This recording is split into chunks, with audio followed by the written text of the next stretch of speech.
ഈ കാണുന്ന വീട് നിങ്ങൾക്ക് മനസ്സിലായോ? ബാംഗ്ലൂർ സിനിമയിലെ നിത്യമേനോൻ്റെ വീടാട്ടോ ഇത്. ഈ രാത്രി എങ്ങടെ പോകുന്നതെന്ന് വെച്ചാൽ ദോശ കഴിക്കാനുള്ള ക്രേവിങ്സ് കാരണം പോവാണ്.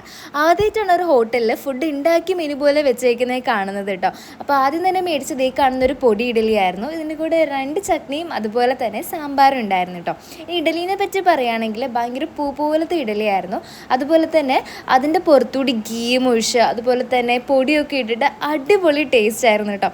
പിന്നെ ഈ കാണുന്ന ഒരു ഓപ്പൺ മസാല ദോശയും കൂടി മേടിച്ചു. ഇതും അത്യാവശ്യം നല്ല ടേസ്റ്റ് തന്നെയായിരുന്നു കേട്ടോ. അത് കഴിഞ്ഞിട്ട് കാണുന്ന ക്രിസ്പി പൊടി ഇഡലിയും കൂടി മേടിച്ചിരുന്നു.